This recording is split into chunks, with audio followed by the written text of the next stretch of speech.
We just got a lot of really nice quality of life changes in Wuchang Fallen Feathers patch 1.5, which changed animation times for things like our flask here, which we can now dodge out of. Also, if we get knocked down, we're able to get back up pretty quickly. There's a lot of other changes that I think are very necessary to make this game a whole lot better, so I'll be breaking down all of that in this video.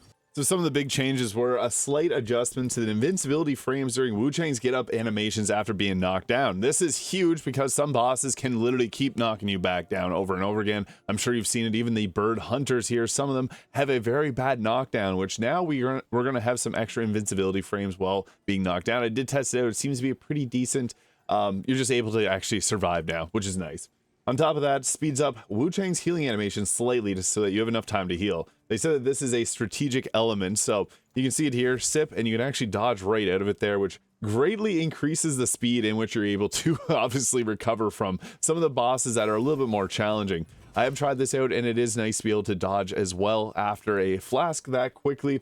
It makes it feel like it's not Dark Souls 2 anymore. So made adjustments to animations, values, and level design for certain NPCs and AI. So I feel like they're going to change some of the attack animations from some enemies. I'm on my New Game Plus playthrough right now, and I haven't really noticed anything major yet, but they are actually including some future updates in here, which has caused some confusion on Reddit, but we'll get to that. But I'm curious to see what AI changes will happen. There are some fights where they just continually keep knocking you down, which does not seem to be a problem anymore. They've done a great job with this patch. Added some dialogue for NPCs to complete some plots, will further optimize the exhaustion animations in the future to improve plot performance. So that's a heads up here. There's actually one quest, and it actually screwed up for me and gave me the bad ending, which is one of the scariest endings, which is freaky, but this is a really nice change because there are some quests that are really easy to break. There was 2 NPCs, you've probably seen them in the snowy area. If you talk to them in a different order, it would completely break the quest line, which is obviously unfortunate if you're trying to do any type of completionist. But one thing that's a little confusing is in a lot of these patch notes, they actually say that we'll be doing something in the future and it doesn't actually happen. And then Reddit reads it and it's like, oh my God, they're making this change. Like they announced that there's going to be kind of like a Stake of America, allowing you to respawn right outside of boss fights. So you don't have to run back, which some of them are kind of brutal, but there are some changes to that. But they fixed the faction bug in chapter 4. They also fixed the dialogue order between Fang Yao and He Yuze, and prevented a bug where players could not achieve the Bound by Fate's threads and Dream Sweet Deceit endings due to an incorrect sequence. It was one of the easiest things to mess up because they are both sitting there. You actually had to talk to one of them in the correct order. If you did it in the opposite order, it actually locked you out of the quest. So this is something that's necessary, and glad that this is fixed because this would have made for some annoying New Game Pluses if it was something that simple. Address the issue with audio playback stuttering on certain hardware monitors or models. Revised descriptions for some equipment and items. I looked through actually quite a few different items. I didn't really notice anything major. I did do a tier list recently ranking all the spells in the game, and I think there's a few that were worded a little, maybe it was just an incorrect translation or something, but it's good that they're fixing some of these things. But they added and revised some audio lines and added some Wuchang voice to complete the story. Sounds like Wuchang actually is now going to talk, which I think is interesting, and added some NPC dialogues. It's actually great they're adding a lot of this stuff. It makes for a good New Game Plus, but kind of strange that a lot of this was left out at launch. They fixed some issues with keybinding if this is something that you're doing. Seems like it's mostly going to be for PC, and it seems like this update hasn't been launched out to console as of yet, but it's going to be changing some bindings regarding shift and left control and left alt. Fix the issue where the Buddha statue could disappear from the player's inventory when forced quitting the game after it's placed in the Palace Hill in Chapter 1. That didn't happen to me, but that is also something that's good that it got fixed because that would be quite annoying.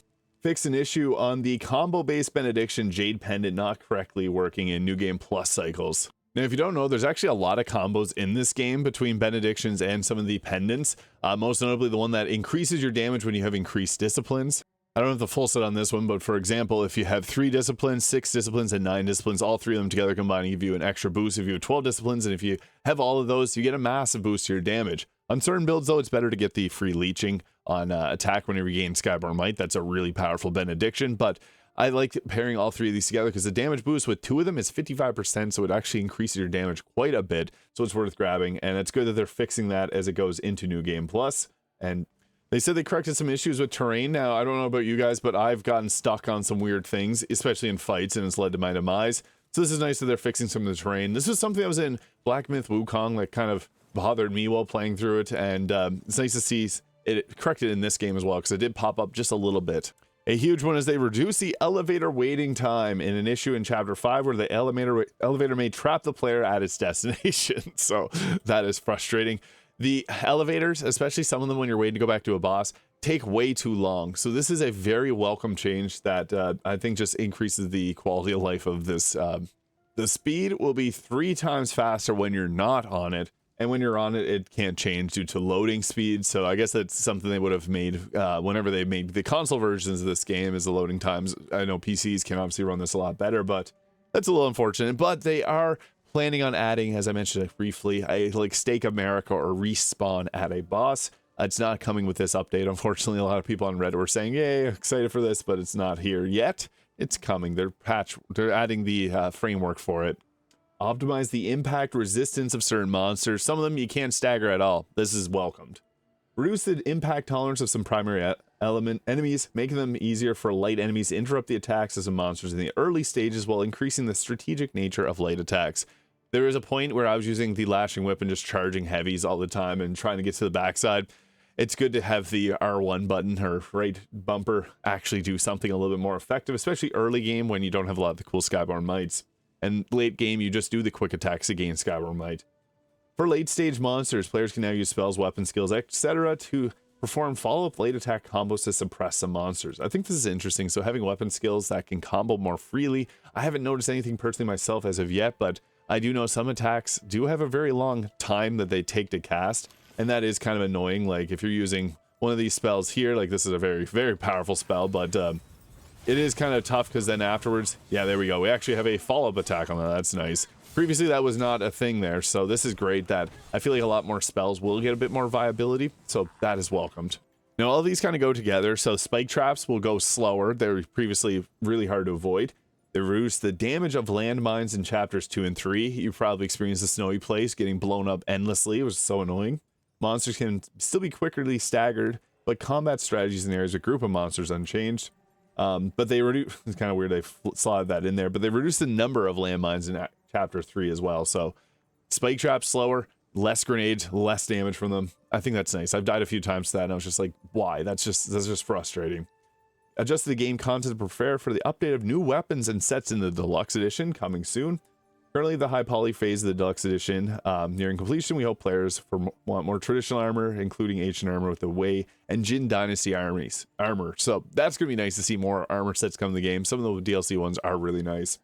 Optimize the game's code in preparation for allowing players to respawn at a boss fight or a shrine. So that was, as mentioned, like a Stake America. This is a huge thing that I think is very nice quality of life, and all games should have this in it because it's just something that I feel like is needed in 2025. It's nice because you can just go tweak your build if you need to go to a shrine, or you just continually keep slamming your head against the wall on a harder boss. A huge quality of life.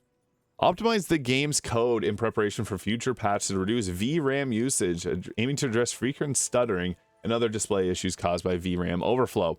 Now, I've been playing this on an RTX 4070. I haven't had really any issues myself. I, at launch, had to reduce it from like the maxed out settings I'm used to, which was fine. I didn't notice a massive difference in them anyways. I'm fine with this. It gets high frame rates. Didn't notice any performance changes at this patch. Some people on Reddit said they did, but I haven't really noticed anything myself personally. But future updates should help fix any of those issues. Optimize asset specifications in preparation for updating to a more noticeable effect when picking up Red Mercury Essence. So that's nice. And fix an issue where super sampling resolution would display incorrect parameters and using the extreme settings on high-end machines. Other minor fixes. There's some crash fixes. And I actually had to roll back my NVIDIA update because it didn't play nice with this game for some reason. Fix GPU crashes and all that other good stuff. But I think one of the best changes is the timing on health potions and after you get knocked down.